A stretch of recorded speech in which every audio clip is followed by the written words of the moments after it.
Bonsoir, bonsoir à toutes et à tous. Heureux de vous retrouver pour une nouvelle semaine de Sens Public. On est ensemble pour 90 minutes avec nos experts. Notre ambition, notre volonté, c'est de donner du sens à l'actualité, vous proposer des clés de compréhension des mutations de notre société. 90 minutes et deux débats. L'actu politique pour commencer et le parti LR qui s'est choisi un nouveau président, Éric Ciotti, ambitieux pour 2027.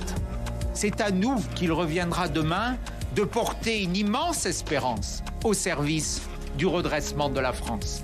Pour cela, notre famille, plus que jamais, a besoin d'être réunie, d'être rassemblée.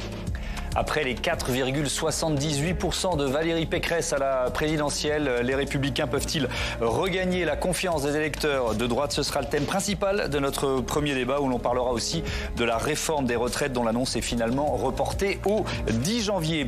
Et puis pour notre second thème, volontairement, vous le savez, décalé de l'actualité du jour, on analysera l'attente pour l'instant déçue des centaines de milliers de victimes d'actes pédophiles au sein de l'Église sur les 330 000 recensés il y a 14 mois par la commission Sauvé. Moins de 40 ont été indemnisés. Comment expliquer une telle lenteur? Réponse dans 3 quarts d'heure.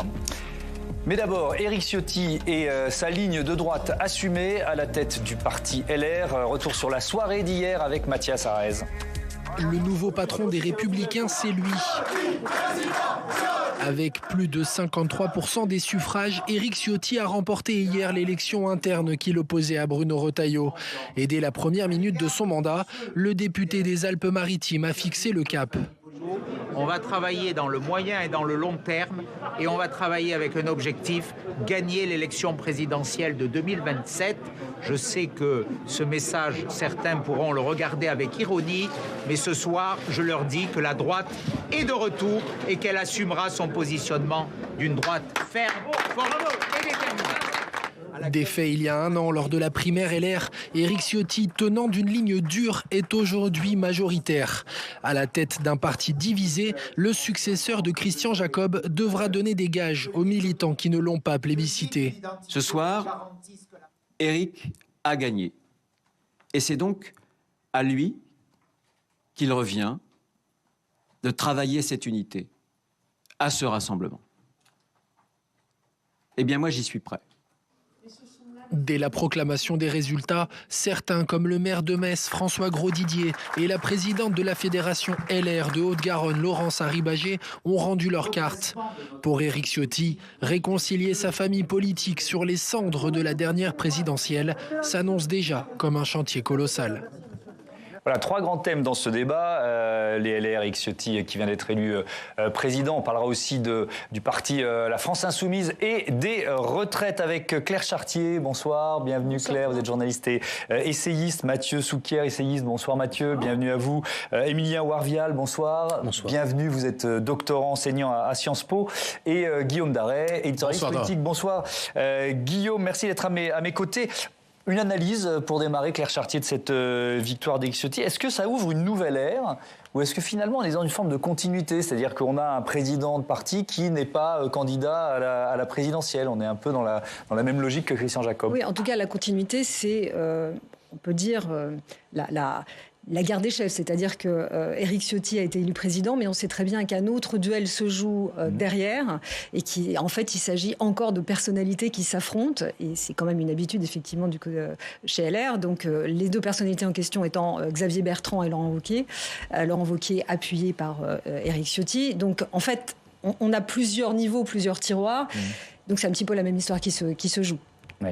Mathieu Souquier, alors c'est une question qu'on posait avant, on va la poser maintenant et puis encore pendant quelques semaines. Est-ce qu'il y a un risque d'implosion de ce parti LR? Alors, moi, j'y crois pas trop, voire pas du tout en réalité. D'abord parce qu'il n'y avait pas de clarification de ligne à attendre de ce congrès. En réalité, vous aviez 2 styles différents, mais en réalité 2 lignes qui s'assument comme étant à droite, très à droite même. Alors avec le style effectivement méridional d'Éric Ciotti, la droite identitaire du Sud, et puis une droite plus traditionnaliste de l'Ouest avec Bruno Retailleau, mais il n'y avait pas de question de ligne. Et je dirais qu'il y a un moment que la ligne Ciotti, en particulier à travers l'excellent score qu'il avait fait au moment de la primaire, que la ligne Ciotti domine en fait chez les Républicains. Donc ceux qui devaient déjà partir, à mon sens, pour l'essentiel, sont déjà partis. Et il n'y a pas de raison qu'il y ait beaucoup de mouvements. On a cité un ou deux noms, mais on voit bien qu'on est quand même dans les personnages de second rang. En réalité, le parti s'est déjà réorganisé. Alors encore une fois, il n'y avait pas de problème de ligne. Ce que ça confirme quand même, c'est deux choses. C'est le fait que désormais, en fait, LR s'assume à droite et très à droite. D'ailleurs, Éric Ciotti reprend le flambeau de Laurent Wauquiez et lui prépare la place pour 2027. Donc on voit bien quelle est l'affirmation identitaire de cette droite. La deuxième dimension quand même qui pose question pour les prochains mois et même les prochaines années, c'est le sujet très stratégique, très tactique du rapport à l'extrême droite. Parce qu'en réalité, quand même, dans cette élection présidentielle, le fait marquant, c'est le fait que la question de l'union des droites a été posée, a été au centre du débat, posée par Éric Zemmour, non pas résolue pendant la campagne présidentielle, mais on sait que dans la campagne présidentielle, Éric Ciotti précisément avait dit très clairement qu'entre Emmanuel Macron et Éric Zemmour, ou l'extrême droite, en réalité, son choix était plutôt marqué. Et donc ça, c'est probablement la question qui va animer la droite dans les prochains mois et dans les prochaines années. Parce qu'on observe que chez les sympathisants des Républicains, non seulement la ligne de droite va bien, mais le tabou de l'alliance avec l'extrême droite est de moins en moins marqué. Emilien Warvial, c'est donc aussi une victoire de Laurent Wauquiez, mais est-ce qu'on peut dire que c'est une petite victoire ?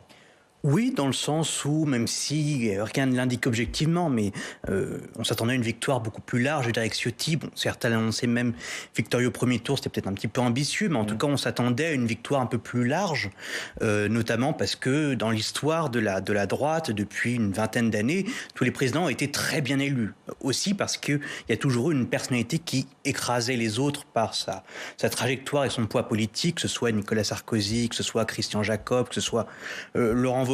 Donc traditionnellement, le chef était élu grandement et son élection n'était pas contestée. Là, elle ne sera pas parce que Bruno Retailleau n'est pas forcément du genre à vouloir trop fragmenter le parti, mais il pourra tout à fait se rappeler à son bon vouloir durant les au moins 2 prochaines années de son mandat, faire compter ses soutiens, faire compter peut-être ses thèmes à lui. Donc oui, c'est une victoire qui est peut-être pas 100% satisfaisante pour lui. Ouais. Guillaume ? Plusieurs cadres des Républicains me disaient la semaine dernière qu'ils avaient le sentiment qu'au-delà des apparences, Éric Ciotti serait peut-être plus souple finalement à la tête du mouvement parce que, je cite la personne avec qui j'ai échangé, tellement content de devenir président qu'il ferait en sorte de finalement de faire rentrer un peu tout le monde dans la direction et que Bruno Retailleau apparaissait comme plus rigide et venant effectivement d'une droite un peu différente de celle d'Éric Ciotti. Avec Éric Ciotti qui va effectivement, à mon avis, avoir 2 difficultés, la droite plus largement, c'est de croire que le pouvoir leur reviendra automatiquement dans 4 ans et demi parce que c'est pas le cas et que finalement le risque pour la droite c'est presque d'apparaître comme comptable du bilan d'Emmanuel Macron parce qu'il y a des ministres de droite, certes plus des Républicains, mais des ministres de droite au gouvernement.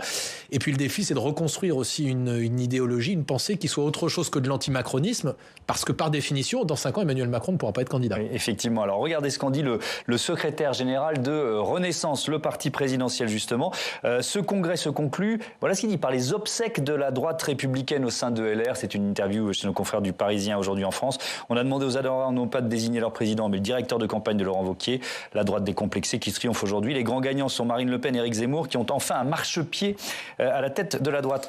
Claire Châtier, ça pose la question, vous l'avez évoqué rapidement Mathieu, mais la question effectivement des alliances. C'est intéressant parce que alors là on est au-delà de ceux qui ont voté. Hein. Si on parle des sympathisants LR ou des sympathisants même de la droite, ils sont favorables à des alliances, mais pas n'importe lesquelles. Qu'est-ce qui arrive en tête, quoi ? En fait, c'est assez intéressant d'après l'étude Fondapol qui est sortie l'été dernier. En effet, c'est quand même assez partagé. C'est-à-dire que environ 40% des sympathisants, donc qui ne sont pas des adhérents, comme vous le disiez, sont sur la ligne Ciotti. 40% sont plutôt pour un rapprochement avec la majorité présidentielle au coup par coup. Donc là, on n'est pas du tout sur la ligne Ciotti. Et puis, il y a 20% qui sont pour l'union des droites. Ouais. Et qui est pas du tout à l'ordre du jour si on écoute Éric Ciotti. Donc on voit que c'est quand même très partagé. Et d'ailleurs, entre Bruno Retailleau et Éric Ciotti, finalement, il y a quand même une différence. Alors, on sait qu'il y a une différence sur les questions culturelles. Effectivement, Bruno Retailleau, sur les questions sociétales, marque sa différence. Mais il a aussi marqué sa différence, d'une certaine manière, par son positionnement vis-à-vis de la majorité. C'est-à-dire que, quand même, au Sénat, rappelons-le, le Sénat a voté, et donc les députés aussi LR, qui sont majoritaires au Sénat, ont voté pour le projet de loi sur les énergies renouvelables. Ce qui est quand même un signe tout cas de bonne volonté. Ce qu'on n'entend pas du tout chez Éric Ciotti. Donc il y a quand même un positionnement, en tout cas une stratégie qui semble assez différente. Là où ça se complique d'ailleurs d'un point de vue extérieur, c'est que d'une certaine manière, Bruno Retailleau, si on va regarder le rideau en dessous, se rapproche plus de Laurent Wauquiez. Dans son profil, c'est là où ça devient très compliqué à analyser. C'est vrai, dans sa trajectoire, dans son profil, dans sa culture, il est beaucoup plus proche de Laurent Wauquiez que Xavier Bertrand. Enfin, vous voyez, donc c'est vrai que c'est assez compliqué. Mais dernier point sur l'extrême droite, parce que je trouve que c'est quand même important.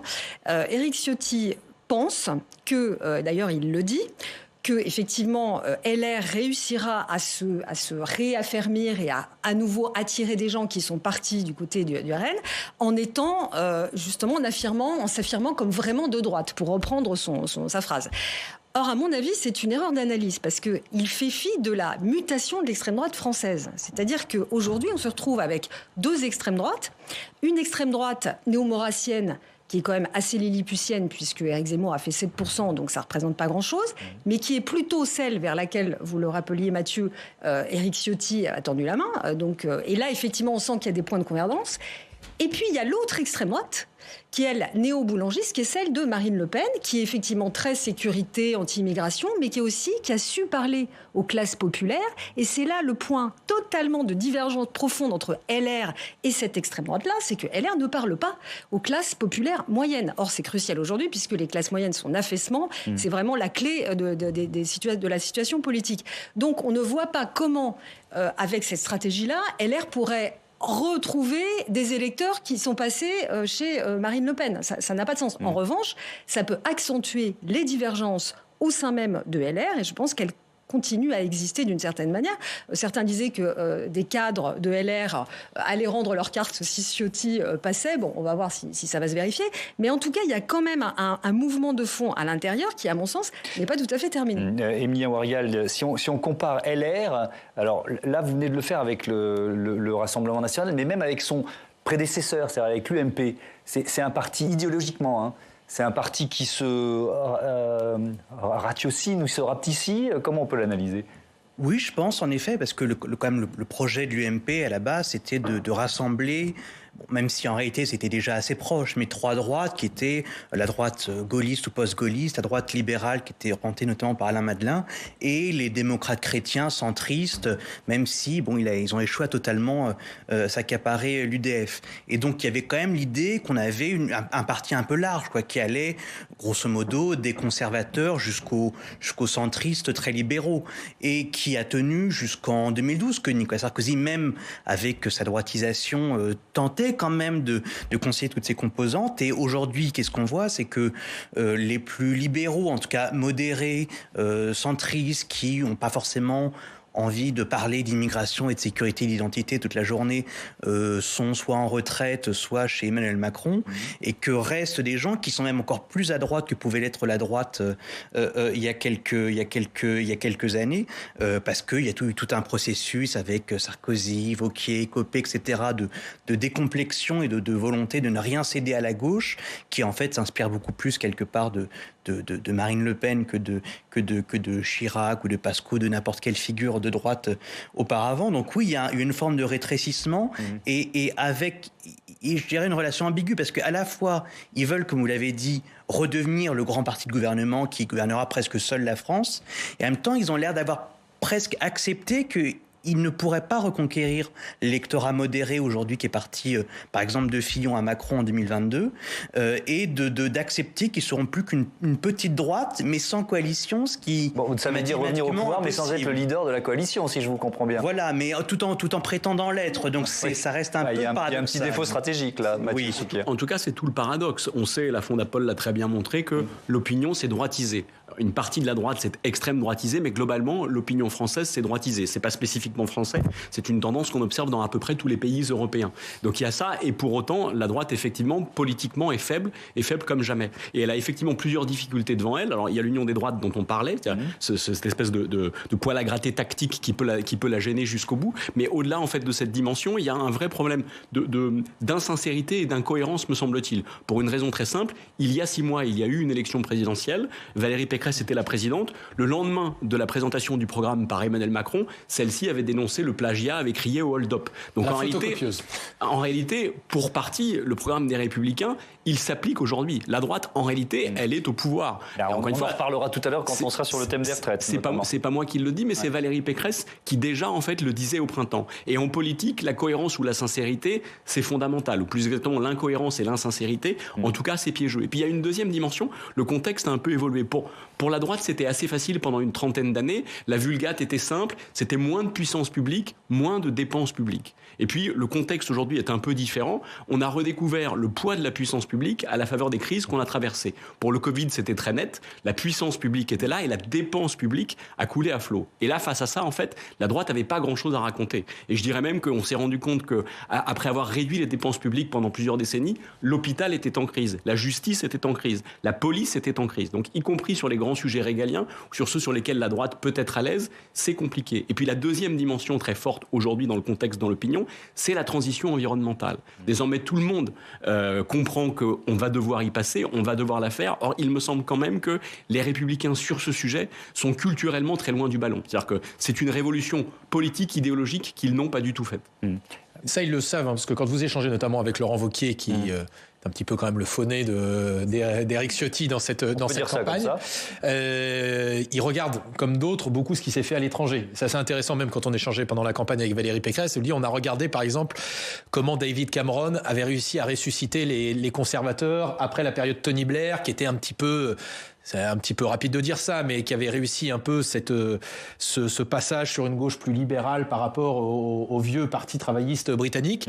Il regarde aussi pas mal ce qui se fait en Floride, du côté de Ron DeSantis, en disant c'est pas du Trump, d'après eux, c'est du Trump light, c'est un peu différent. Et il regarde ce qu'avait fait le chancelier autrichien, Sebastian Kurz, estimant que ça peut être aussi une voie de réflexion, c'est-à-dire un chancelier de droite qui était très dur sur les questions d'immigration et d'insécurité, mais très en pointe aussi sur les questions de transition écologique, en assumant de dire effectivement, il faudra qu'on ait un autre discours. Et à droite, dans l'entourage de Laurent Wauquiez, ils disent ça ne sera pas populaire, mais oui, il faudra qu'on dise à nos électeurs de droite, par exemple, qu'il faudra manger moins de viande, que ça fait partie effectivement de la refonte idéologique profonde. Alors, et 3 ans et demi, 4 ans, ce ne sera pas de trop. Oui, c'est ça. C'est ce que j'ai. Alors justement, ça tombe bien parce que j'allais parler du travail fait ou non fait après la défaite de Valérie Pécresse. Je vous propose d'écouter, pour lancer cette dernière séquence sur la partie LR de notre débat, celle qui était sa porte-parole lors de la campagne présidentielle, Florence Portilli, la maire de Taverny. C'est bien, ça confirme la dynamique. En plus, il y a une très belle participation des militants. Et ça, c'est plutôt rassurant. Les gens ont un espoir de retour de la droite. Et il ne faut plus briser ces espoirs. Je crois qu'on a un pays qui est majoritairement à droite au niveau des idées. Quand on regarde les sondages d'opinion sur les principaux items qui touchent la société française, c'est sincèrement des items idéologiquement qui penchent plutôt à droite. Et en même temps, on a un parti politique qui n'arrive pas à incarner justement cette espérance de droite. Il faut qu'on y arrive. Claire Chartier, ça n'a pas encore été fait. Est-ce que les leçons, je peux poser la question comme ça, de la défaite de Valérie Pécresse, quand même très lourdes, ont été tirées ? C'est surtout qu'en fait, ils sont quand même extrêmement coincés. Enfin, c'est ce qu'on vient de dire. C'est-à-dire qu'ils sont vraiment là, dans un carré extrêmement réduit. On parlait effectivement de cette droite plus centriste. Alors, ils sont obligés de se démarquer. Enfin, comme il faut qu'ils existent, ils sont obligés de se démarquer de Macron, tout en étant finalement d'accord sur pas mal de chantiers, mais ils sont absolument coincés. C'est-à-dire que l'authenticité, ils ne peuvent pas l'avoir, puisque sinon, ça veut dire ne pas exister en tant que tel. Donc, ils ont vraiment un champ extrêmement réduit. De l'autre côté, chez Marine Le Pen, elle a réussi à capter ce secteur de l'électorat, ce segment qui est les classes moyennes dont je parlais tout à l'heure, qui est essentiel. Donc ça va être très difficile là de remonter la pente. Ils n'ont pas compris, en fait, bien avant Valérie Pécresse, ils n'ont pas compris qu'il se jouait là quelque chose. Xavier Bertrand l'avait compris, mais il était un petit peu... il faisait cavalier seul, et puis on sait ce qui lui est arrivé. Mais c'est le seul qui a un petit peu saisi cela, si vous voulez. D'ailleurs, pour reprendre les exemples étrangers, lui avait regardé, il a lu David Goodhart, etc. Il a compris tout l'enjeu. Donc ils se sont retrouvés avec une mauvaise analyse en amont, et effectivement, sur la question écologique, je rejoins entièrement ce qui a été dit. Là, ça fait quand même des années qu'on pointe du côté de la droite son manque de réflexion là-dessus, son manque de positionnement, parce que beaucoup à droite voient cette question, enfin la moquent même, en disant que finalement... Encore aujourd'hui ? Ah, mais certains, bien sûr, on les entend encore. Alors peut-être pas officiellement comme ça, mais... Les écolos, ces écolos qui nous embêtent. Enfin, je veux dire, ces histoires, la question environnementale, c'est une histoire d'écolos. Comme si l'écologie, ça suffit, vous rappelez. Bon, voilà. Comme si les écolos, alors, comme si on ne devait pas être tous écolos. Il me semble qu'ils n'ont pas fait leur conversion, effectivement, réelle, écologique. Donc, tout ça mis bout à bout, comment voulez-vous qu'ils tirent? Enfin, je veux dire, il y a un énorme chantier. Le Grenelle de l'environnement lancé par Nicolas Sarkozy, donc, c'est quand même effectivement, comme on vient de le dire, il faudra beaucoup de temps. Et là, je rejoins Bruno Retailleau qui dit qu'il faut peut-être réfléchir aux idées avant de désigner le leader, parce que tirer les conséquences de ça, c'est un vrai travail de fond. Quoi. Un tout dernier mot, est-ce qu'on peut faire le parallèle entre ce qui arrive au Parti LR et ce qui arrive au Parti Socialiste? Oui, alors du coup avec 5 ans de décalage, mais qui est l'effet aussi de la stratégie d'Emmanuel Macron, c'est-à-dire qu'il a d'abord choisi d'aller siphonner l'électorat de centre-gauche, et puis peut-être aussi par, je ne sais pas, sensibilité personnelle, ou en tout cas, y compris l'influence des gens qu'il a recrutés, qui sont quand même du coup, parmi ses principaux cadres, plutôt des gens de la droite, ou en tout cas dans le dernier quinquennat, Darmanin, Le Maire, Philippe, etc. Bon, ils se sont retournés vers l'électorat de droite, et en se disant que bon, on allait laisser filer quelques centres-gauche, mais on a récupéré cet électorat qui finalement aujourd'hui est plutôt aisé, plutôt âgé aussi, qui est pour une forme de modération et de rigueur, etc. Enfin, des choses d'une droite finalement modérée, comme avaient pu l'incarner certains il y a 15 ans, y compris sur certains aspects de Nicolas Sarkozy. On a mentionné quand même, y compris des velléités de renouvellement et d'aller chercher certains thèmes de la gauche. Mais oui, il y a ce phénomène-là, et ça montre aussi que les anciens partis, confrontés à des nouveaux clivages, des questions écologiques, de mondialisation, d'immigration, etc., sont un peu bloqués. Ils tentent d'en copier certains, ils hésitent, ils ne sont pas conséquents dans leur choix. Je pense à l'écologie, où il y a eu des vraies réflexions, en fait, mais qui ne sont jamais tenues jusqu'au bout, à tous les niveaux. Et donc, c'est un peu ça le problème. Et du coup, on voit que, comme le PS, ils ne vont sans doute pas disparaître, parce que voilà, ils peuvent se maintenir à 5%,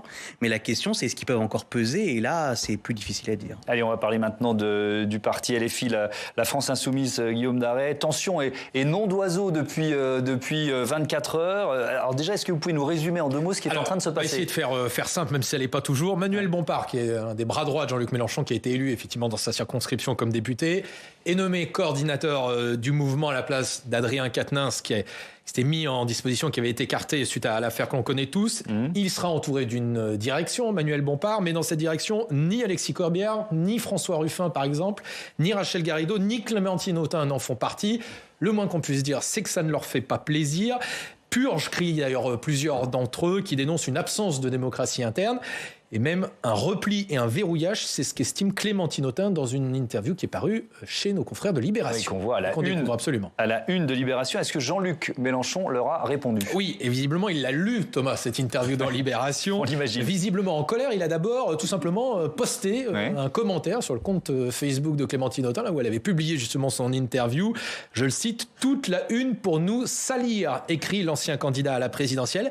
Et puis un peu plus tard, sur son blog, eh bien, il a balayé toute critique, je le cite, pour se distinguer, autant briller dans l'action et la prise de parole sans se sentir obligé de dénigrer les autres, dit-il. C'est parfois ce qu'on entend à l'école. Oui, qu'est-ce que cela dit de LFI, tout simplement? Alors, ça montre déjà combien LFI est associé à la personne même de Jean-Luc Mélenchon, et combien c'est finalement le talent politique et oratoire de Jean-Luc Mélenchon qui a permis, jusqu'à maintenant en tout cas, de maintenir ensemble des gens qui sont parfois très différents. Ça montre aussi combien il est très difficile de bâtir l'avenir d'un mouvement politique quand l'avenir de son leader, Jean-Luc Mélenchon en l'occurrence, est assez incertain, car même s'il dit qu'il n'a pas envie d'une nouvelle candidature en 2027, il ne ferme pas tout à fait la porte. Ça dit aussi, vous allez me dire que c'est comme ça dans tous les partis, mais ça montre bien les égos qu'il peut y avoir au sein de la France Insoumise. C'est pas un secret qu'on sait que François Ruffin, il y a une bonne partie des proches de Jean-Luc Mélenchon qui l'estiment qu'il la joue un peu trop solo, comme on dit en politique ou dans le sport.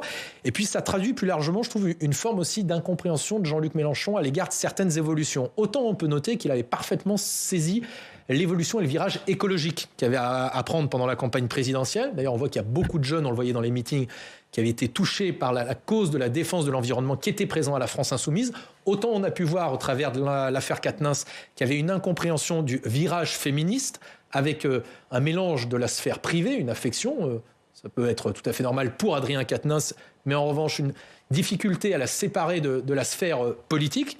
On voit là aussi qu'il a une difficulté à comprendre cette demande de démocratie, y compris interne, qu'il y a à l'intérieur de son mouvement. Et quand vous échangez avec les autres partenaires de la France Insoumise au sein de la NUP, que ce soit les socialistes, les communistes ou les écologistes, eh bien, ils ne cachent pas qu'évidemment, d'une certaine façon, ils se réjouissent de ces difficultés rencontrées par le mouvement de Jean-Luc Mélenchon, qu'ils considèrent comme trop omnipotents et dont ils estiment qu'il pourra se garder ses leçons. C'est ce qu'ils m'ont dit plusieurs d'entre eux. Est-ce qu'on peut, merci Guillaume, est-ce qu'on peut parler d'une crise, tiens, Claire Chartier? Est-ce que la France insoumise est en crise? Ça en a tout l'air, en tout cas, en effet, parce que c'est quand même étonnant. Ils ont un nombre inédit de députés et ils se trouvent confrontés à un cumul de difficultés. Et là, ce qui est intéressant, c'est que... En fait, il y a une difficulté nouvelle. Elle est évoquée dans l'interview qu'on mentionnait dans Libération, qui me semble intéressante. C'est-à-dire que vous avez d'un côté François Ruffin, qui a dit récemment dans une interview à la presse qu'il était social-démocrate.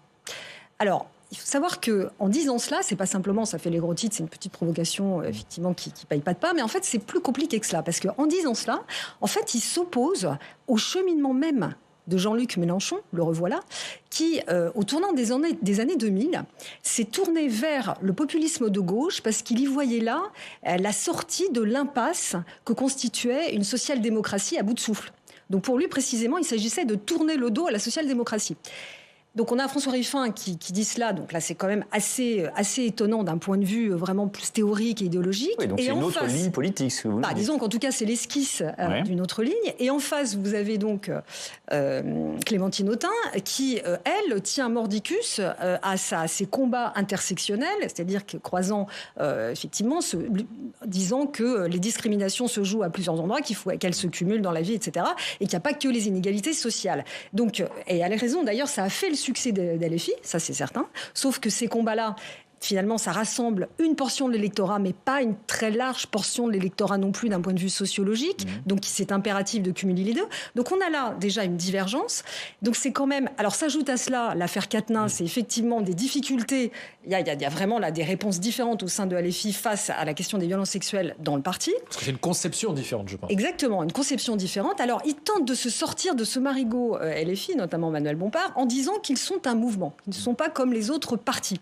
Sauf que c'est là aussi un peu plus compliqué que cela, parce que comme vous le disiez, alors le mouvement, en fait, ce mouvement-là, c'est aussi, au sens de la science politique, un parti personnel quand même, parce que il tourne autour de Jean-Luc Mélenchon. Il s'agissait pour LFI de mener son leader au pouvoir quand même. Et en plus, on a un Jean-Luc Mélenchon qui, effectivement, on ne croit pas une seconde, qui va se consacrer à ses travaux d'écriture. En retrait, mais pas en retraite. Voilà, donc il va pas. Oui. Donc et on comme peut considérer qu'Emmanuel Bompard à la tête du mouvement laisse la porte ouverte d'une quatrième, en fait, si je ne me trompe. On a donc en fait un leader qui est en coulisses derrière le rideau rouge, ce qui accrédite l'idée qu'il y a un double fond. Donc c'est absolument terrible pour l'image que renvoie LFI. Et puis Mathieu Zucker, moi je vois quand même là, alors c'est l'actualité qui, voilà, c'est peut-être une coïncidence de l'actualité, mais on a à côté de ça deux partis qui désignent en faisant voter les militants leur secrétaire général ou leur président. C'est fatal pour la France insoumise. Parce que on l'a pas dit, pardon, mais il y a Europe Écologie Les Verts qui vient de désigner Marine Tondelier. LR, Europe Écologie Les Verts, dans quelques semaines le PS,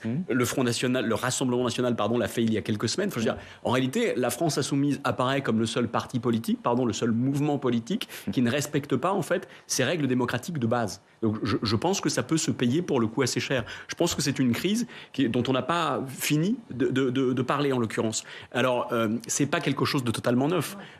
Rappelons que Jean-Luc Mélenchon, c'est la République. La République, c'est moi. Et c'est pas une phrase anodine, c'est une phrase dont, tout le monde se souvient, et qui, a marqué la dégringolade de Jean-Luc Mélenchon en matière de trait d'image dans les enquêtes d'opinion. Ce qui ne l'a pas empêché de revenir à un niveau assez haut lors de la dernière présidentielle. Attention, de bénéficier d'un effet de vote utile à la présidentielle. On est d'accord. C'est incontestable. En revanche, en matière de trait d'image, dans les enquêtes d'opinion, depuis La République, c'est moi, il ne s'est jamais refait la cerise, si vous me le permettez. C'est-à-dire qu'il y a des, pardon de vous interrompre, il y a des sympathisants de gauche qui ont voté pour lui au premier tour de cette présidentielle, tout en n'étant pas dupes de son rapport à la démocratie. C'est un peu ce que vous nous expliquez. Quasiment la moitié. Dans mon souvenir, je crois que c'est 46 ou 48% des électeurs de Jean-Luc Mélenchon au premier tour qui contestent le rapport que ce dernier entretient à la chose démocratique. Et c'est sûr que donner le spectacle de ce week-end, quand on est le parti qui prône l'institution d'une assemblée constituante, l'instauration d'une 6e République, qui depuis 5 ans en fait n'a de cesse de dénoncer la dérive autocratique, autoritaire du pouvoir, à coups de gilets jaunes, à coups de conseil de défense pendant le Covid. C'est compliqué, on est quand même en pleine contradiction. Je voudrais bien savoir, Émilien Warvial, comment LFI est organisé. Vous l'avez un peu évoqué, mais il n'y a pas de courant comme au PS de la grande époque, quoi. Ça marche comment? Non, et je veux dire que justement, le parti a été créé pour qu'il n'y ait pas de courant. D'accord. C'est-à-dire une structure très, très, très flexible, très gazeuse, on peut dire ça comme ça aussi. Gazeuse, comme ils ont dit. Alors, il y a un politique qui s'appelle Manuel Cervera Marzal qui a fait toute une sociologie de la France insoumise et qui lui parle d'une structure en oignon. Alors, l'oignon, c'est-à-dire qu'en fait, il y a plusieurs couches successives, et donc il y a un centre, et donc, comme chaque couche est indépendante, les cadres locaux peuvent fonctionner indépendamment, etc., mais à la fin du fin, c'est toujours le chef qui décide. Et on voit que, en fait, à LFI, les gens peuvent fonctionner assez librement, mais si à un moment donné, quelque chose qui déplaît, par exemple, un petit peu contestataire, ou s'il y a une phrase un peu malheureuse au niveau local, eh ben, on peut avoir les équipes, y compris de manière tout à fait informelle et officieuse de Jean-Luc Mélenchon qui vont venir régler un peu les choses. Et même d'ailleurs, Jean-Luc Mélenchon n'a pas de statut en fait dans le parti, autre que en fait d'être l'objet de ce parti. Donc le parti a été créé pour soutenir Jean-Luc Mélenchon. Oui, mais alors là, si je reprends l'image de l'oignon, on est en train de, on se réduit au cœur de l'oignon, quoi. Vous voyez, en quelque sorte. C'est-à-dire que, en tout cas, dans la nouvelle instance dirigeante. Et puis ça pique les yeux l'oignon quand on les fait. J'ai hésité à faire toutes les blagues liées à l'oignon, mais bon, je vous laisse celle-là. On est d'accord. Ça pique les yeux. La crise ne tombe pas par hasard aujourd'hui. Enfin, précisément, Jean-Luc Mélenchon, quand même, qui était l'homme fort de la présidentielle avec 22%, a fait le choix de ne pas se représenter à la députation. Et donc de ne plus être au cœur du jeu politique aujourd'hui. Et deuxième dimension... Alors que tout se joue à l'Assemblée. Alors que désormais, tout se joue à l'Assemblée. Il est sûr qu'il le regrette. Sénat, bien sûr. Et deuxième dimension, on en parlait à l'instant, depuis l'automne a été difficile avec l'affaire Quatennens, et l'automne précisément et l'affaire Quatennens ont montré la césure qu'il pouvait y avoir entre Jean-Luc Mélenchon, dont la posture et les déclarations ont été très mal perçues, et le reste du mouvement. Et dernière dimension, effectivement, le mouvement pèse aujourd'hui 85 députés de mémoire, 85 députés qui sont de jeunes députés, de nouveaux députés, que Jean-Luc Mélenchon ne connaît pas, qui ne connaissent pas Jean-Luc Mélenchon. Parce qu'ils ne le croisent jamais à l'Assemblée, par définition. Et qui, pour le coup, font aujourd'hui leur vie politique indépendamment de Jean-Luc Mélenchon. Donc il est évident que Jean-Luc Mélenchon sent qu'une partie du pouvoir qu'il avait lui échappe. Et donc ce coup de force aujourd'hui n'est pas le fait du hasard. C'est précisément au moment où il se sent affaibli qu'il essaye de reprendre la main sur le mouvement. Après, il y a une vraie césure aussi idéologique, notamment avec François Ruffin, qui a quand même le premier dit, à l'issue des législatives, on a eu un résultat correct, mais qui n'était pas celui attendu, parce qu'on ne parle pas aux classes populaires. C'est-à-dire, on ne parle pas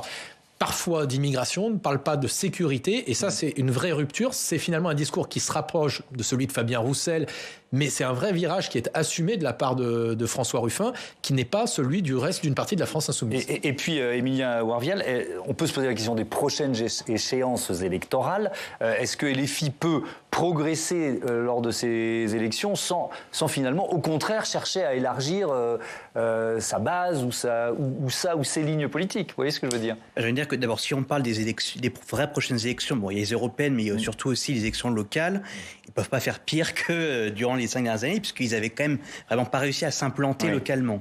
Et en fait, il va se poser la question que se pose pour tout ce qu'on appelle les partis mouvements, c'est-à-dire ces partis qui sont à la fois de vrais partis qui présentent des candidats, etc., puis en même temps très labiles, c'est-à-dire de s'institutionnaliser. Donc ça veut dire avoir des cadres locaux, avoir des vraies relations régulières avec ses partenaires, et aussi se poser la question, puisque l'échéance pour beaucoup c'est 2027, de pourquoi est-ce que malgré tout ils n'ont pas réussi à avoir y compris cette qualification, et en plus qu'ils avaient sans doute très peu de chances de l'emporter. Est-ce qu'il n'y a pas des thèmes sur lesquels il faudra se questionner, y compris quitte à peut-être déplaire un petit peu aux leaders sur l'international, sur le Covid, sur plein d'autres sujets en tout cas. Est-ce qu'il n'y aura pas quelque chose pour aussi parler aux gens qui se sont dit bah non, je préfère quand même voter PCF, PS, ELV, voilà. Et qu'est-ce qui manque? C'est bien beau de croire qu'il y aura un élan comme ça qui poussera le Mélenchon ou quelqu'un d'autre à la présidence et que tout découlera de ça, mais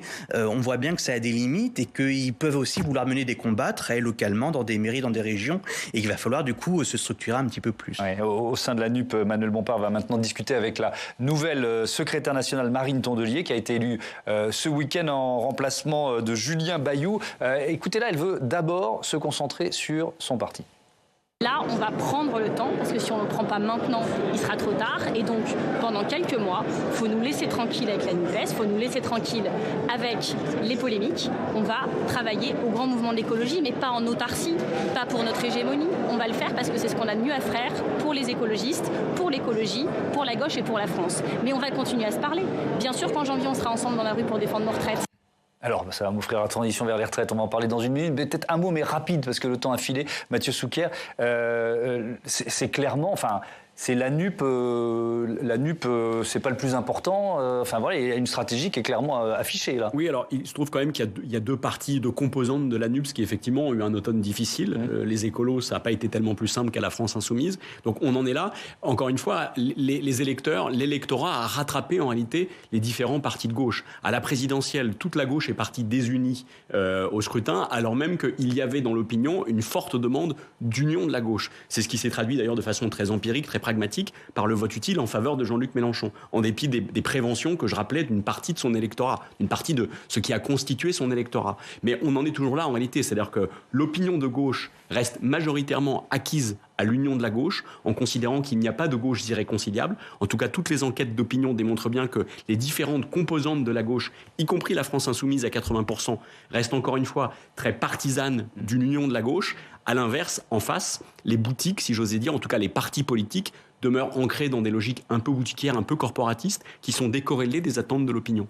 Allez, on va parler de notre troisième thème, la réforme des retraites. Steve Jourdain, vous pouvez nous rejoindre, puisqu'on pensait qu'elle allait être présentée cette semaine par le gouvernement. Encore raté. Encore raté, oui, car on l'attendait pour le début de l'automne, mais elle avait été repoussée une première fois. On nous l'a annoncé en grande pompe pour la fin de cette semaine, mais surprise, Thomas, ce lundi, Emmanuel Macron a décidé de faire durer encore un peu le suspense. Le chef de l'État ouvrait la deuxième étape du CNR, le Conseil national de la refondation, et il l'a ouverte comme ça, cette étape. Écoutez. Il nous est apparu pertinent de décaler de quelques jours ou quelques petites semaines l'annonce de la finalisation de la proposition du gouvernement.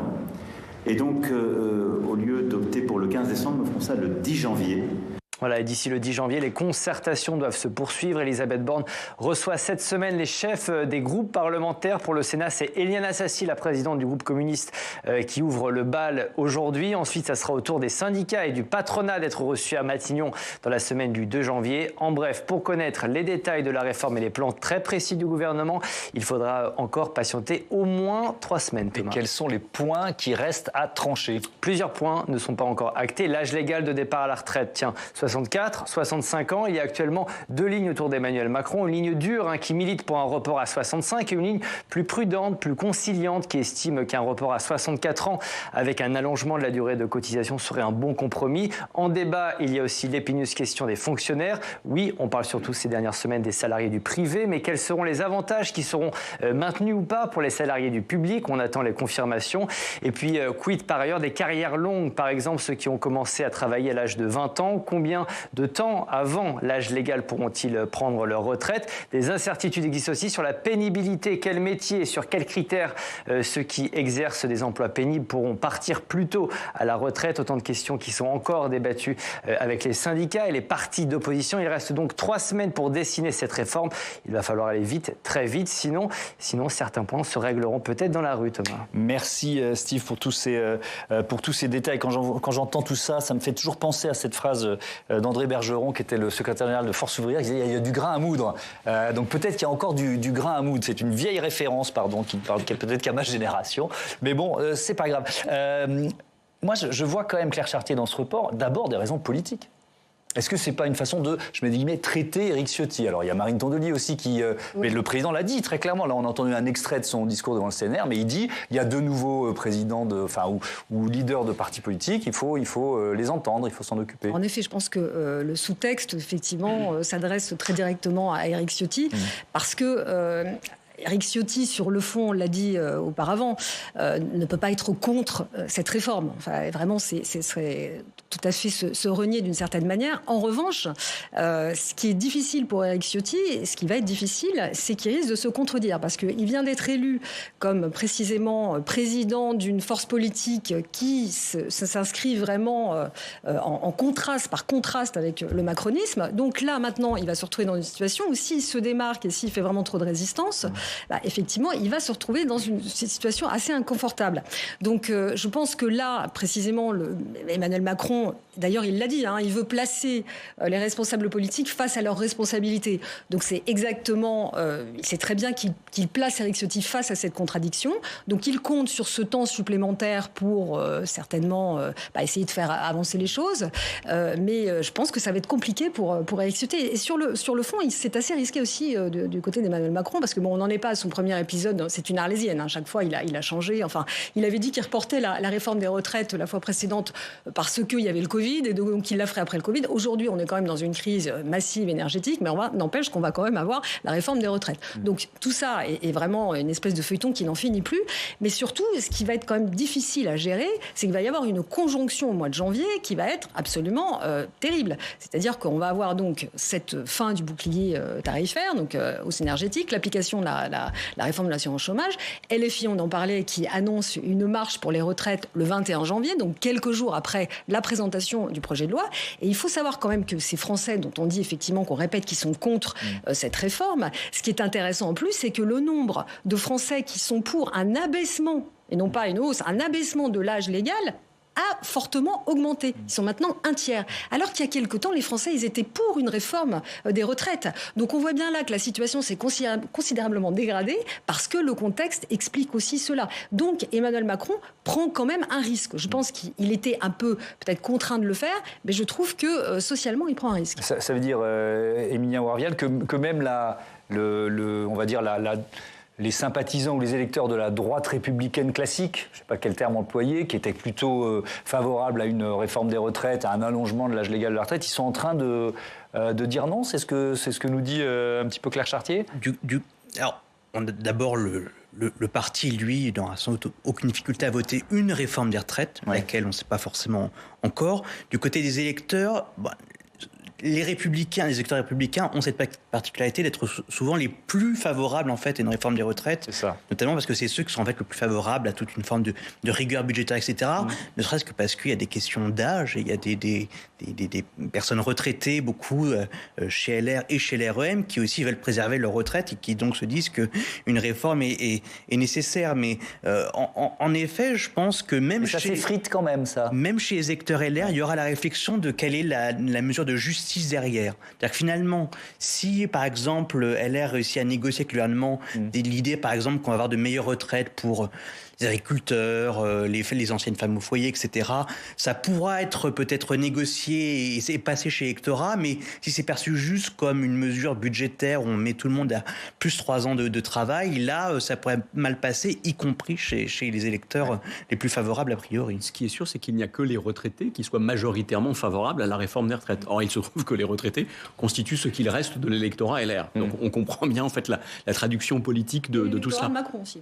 Oui, une partie de l'électorat de Macron, mais en réalité, les choses sont désormais assez tranchées. Donc, quand même, Emmanuel Macron, le président de la République, engage une réforme des retraites qui est globalement rejetée par l'opinion, qui est en tout état de cause rejetée par l'ensemble des syndicats, MEDEF mis à part.